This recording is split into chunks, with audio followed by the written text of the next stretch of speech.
3D effects. We're back once again on Bitwig trying to create a trance track. I've been working on a couple of days, I don't know, maybe a full week or whatever. I always think trance tracks always take so much time to make, for me in a way.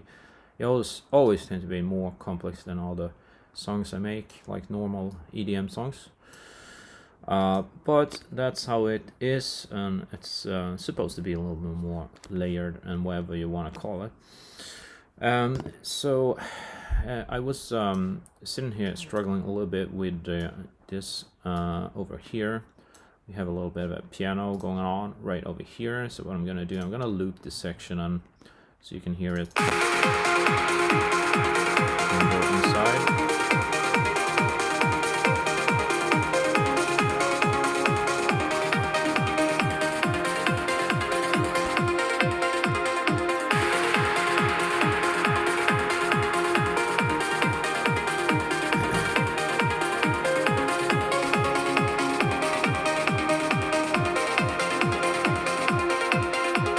So that's how the piano sounds for that kind of part and the rest of the mix.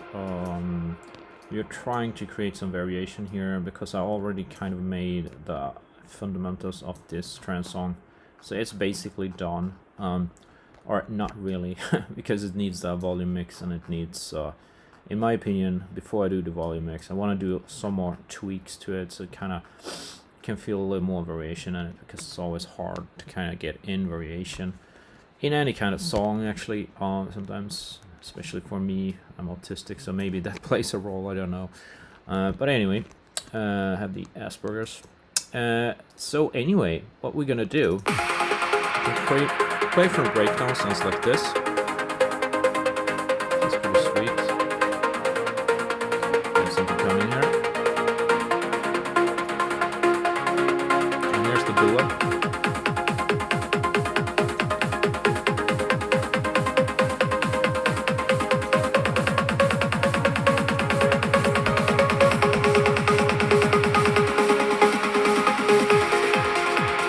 There are some really nice chords going on, actually. I'm gonna show you. It's these ones. Chord stabs.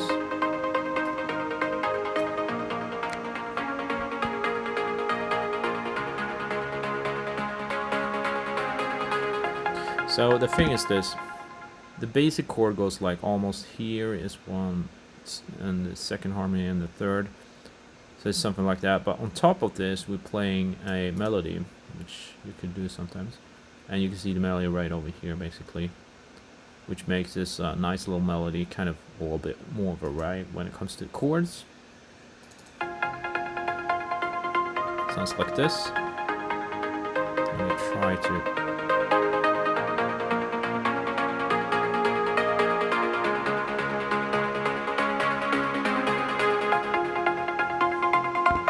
so this, in combination with, for example, the kick fill and whatever, sounds really pretty awesome, actually. And then a snare fill, whatever you want to call it, and a little bit of this, again, you know. And then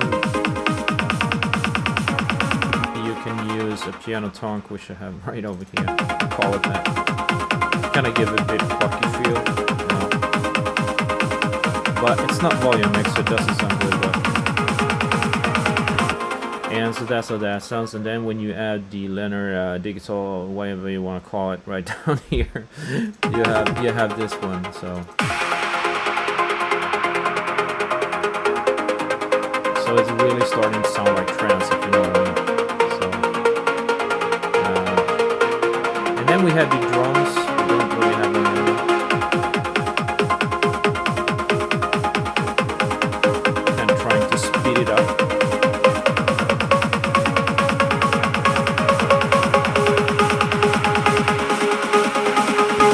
So that's kind of cool if you know the concept, and then you can see, go from, wait, let me uncheck.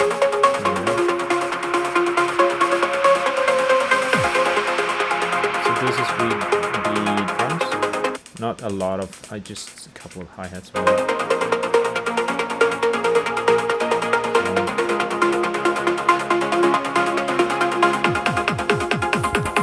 This is mixer, which I never used on this part.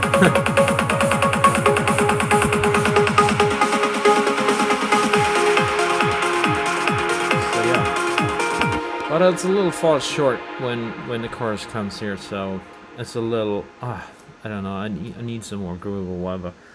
So I don't know really how I'm gonna make that come in there, but I love the breakdown though. So I'm gonna save here. So these are way too loud, and the rest of the mix probably also is going to be volume mix. I don't really take it too seriously. I just want some more variation, some more arrangement done.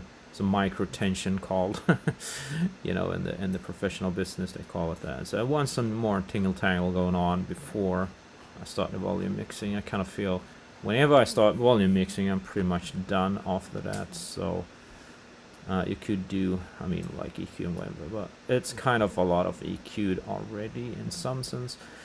Of course, you can always make it better, but whatever. That's how kind of the breakdown looks, and a little bit of this piano going on over here.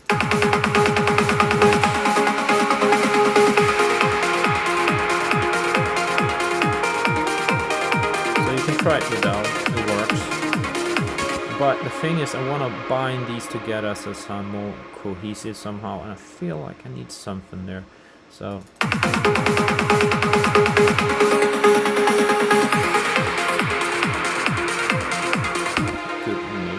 like that, I'm not sure.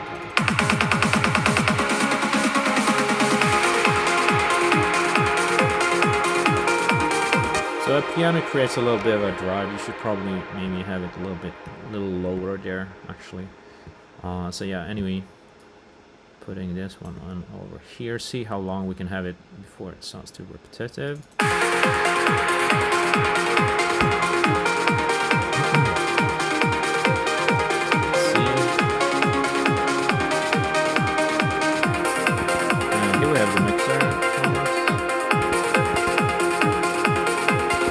The thing is this, you don't really need the mixer in Bitwig. I only have it because it has so nice VU meters. The VU meters rock in Bitwig whenever you have it like this. You can kind of customize them. You can shut them off. You can do whatever you wanna, you know. Over here that I don't understand, but it doesn't really matter actually. Here you can see your synth, so you can just pop up any synth from channel audio 10. And you can take up an audio trigger effect, or all the effects that I have in the mix actually. But I can also see it in the channel track right over here, so there's no point in showing the mixer because you also have all of the volumes to the left in Bitwig, which is so very smart and handy. It is the best I've seen in any software. It's just so easy to mix. You don't have to even go to the mixer because volume mixing is like the most important when it comes to mixing. So very handy, and here you know, you do the effect mixing, so that's basically all you need, I would say. So the only reason I'm using this is because they're beautiful VU meters. Well, of course, if you need sense and whatever, sense and returns and stuff like that, and buses, it's probably good and handy to have a mixer, but I never use it myself, so whatever. You know, it can work the way you like. Here you have the DSP, showing a little bit of happening whenever you want. Here you have my BPM, here you have the looping. So let's see what we're gonna do next here. Not really sure. So anyway, there is a little bit of the track. The track is quite long. I have to maybe remove a few stuff. I have a few ideas going all down over here. If we go down here, like we could look at, for example, I have something muted here, which is, so it's basically this one, which is like you have in the background. And I also have this piano. So, and then we could mute or unmute this thing and run. So this one.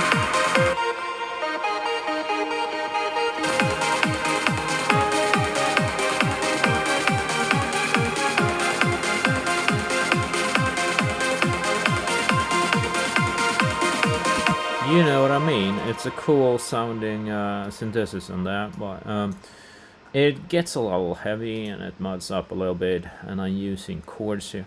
So what I was thinking, I could try to simplify this one so we don't get so much harmony going on, because the more harmony, the more frequency problems we will have. So I'm thinking, see if I can do this. So let's solo this, solo that. Go and edit. So what I'm gonna try, I'm just gonna try to remove 2 of these. Oh, that didn't work. So it actually needs... This is an arpeggio on this one, so... No, it's actually dependent upon this. I think it's the arpeggio which does it that way. But you could also do, like, go to the synthesizer, you could go in here, and we could decheck the arpeggio here. We could use another thing for arpeggio, which I always use. Which I probably have here already. Oh, no, I don't. Okay, so let's go in here, edit, and delete 2 of the we already have. Now this it doesn't really matter. So I will delete all the underlying harmonies, whatever you want to call them. Select this and see what happens here.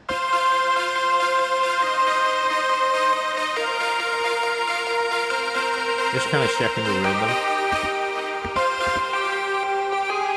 I think there's a semitone wrong here. I'm not sure.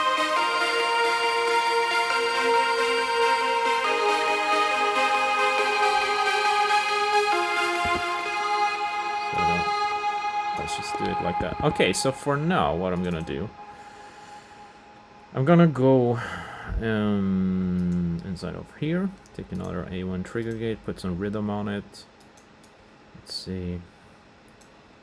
So we go up. So that's all too ticky. Let's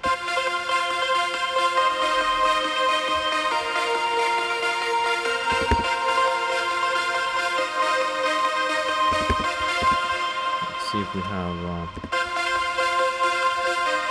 No, so the first one, so it's the best there. So I'm gonna check some other. Nope. Let's go to normal sunshine. Or maybe green. No. So sunshine. So I will not use that. I'll use the groove. The groove is really good. So groove 1, where do you have yourself? Come on, there.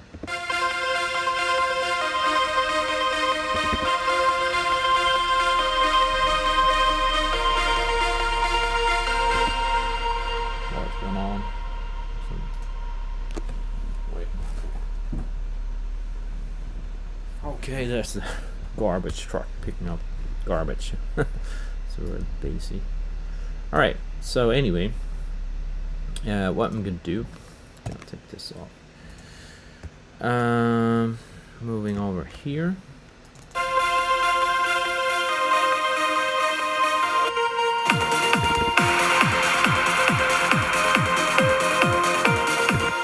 So I'm gonna weld these together, kind of.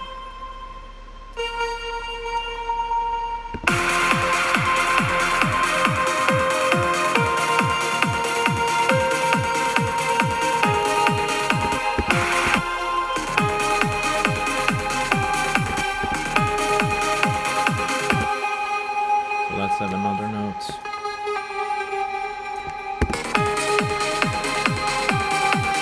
And you could make a twist here. Like that, that's nice. And then you go down.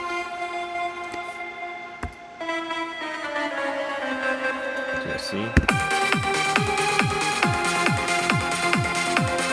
That's better.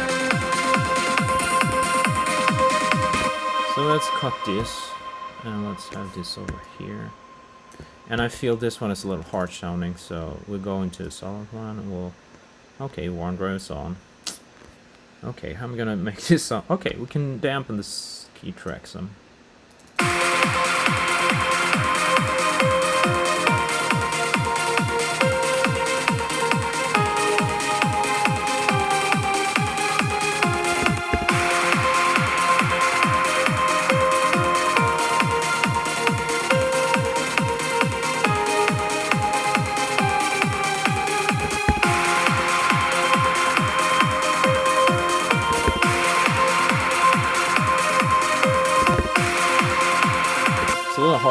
hear frequencies because I'm not using my professional Sennheiser studio phones right now. I'm just using the Macintosh speaker, so can't really hear it the way I'm supposed to. But okay, I'm not complaining. So let's. It's pretty clear anyway. What we're gonna do. So.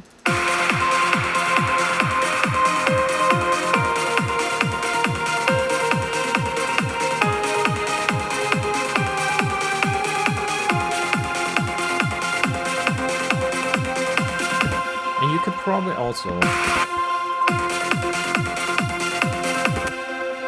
You could do a little bit of a ladder up. Just to increase the intensity. So like this.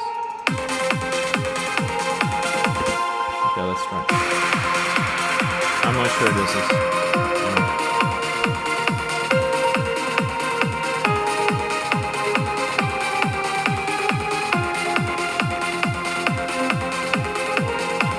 Oh, that's pretty good. And here,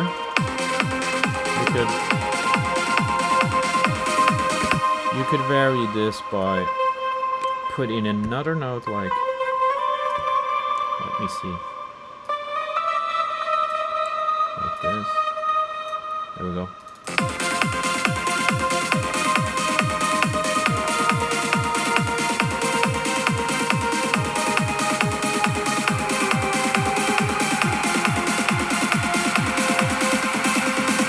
That's pretty decent, I guess. Let's listen from start.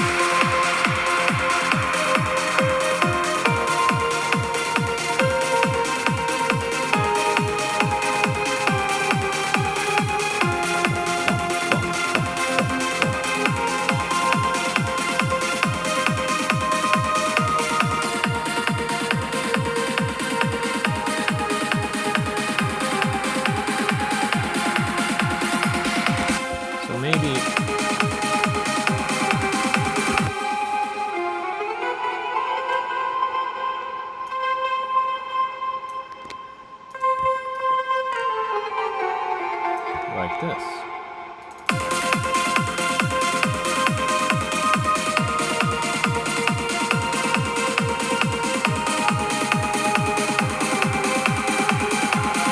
Okay, sorry.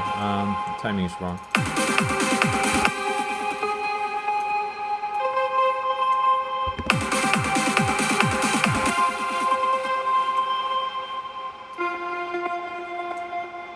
So you know, when you're mixing and stuff, you get used to kind of hearing what sounds good. So it's not like, I mean, you have to experiment and stuff. But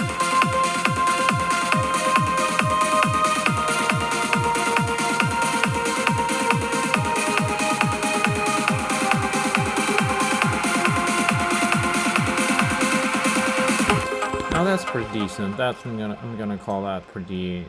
You know, it's not too shabby. It's better than what's before anyway, in my opinion. Not too messy with chords and whatever. You don't really need chords. I mean, it becomes chords when these notes lay over that and whatever. So you still have something. You know what I mean? This is what I usually do because the frequencies really add up when you have a lot of harmonies and whatever. So, but I mean, it's up to you. But you have a certain amount of space when it comes to frequency spectrum, if you know what I mean. So you kind of gotta have to use it in the sense that you think make works for you. You know what I mean? So anyway, yeah, so we have something there. And now the question is, what's the next thing I'm gonna have to improve? It may be that I have to kind of require two. Okay, so I might have to kind of delete a few instruments and whatever. But I think I'm gonna stop for this video, and we'll see how this video turns out. So I'll see you in the next video.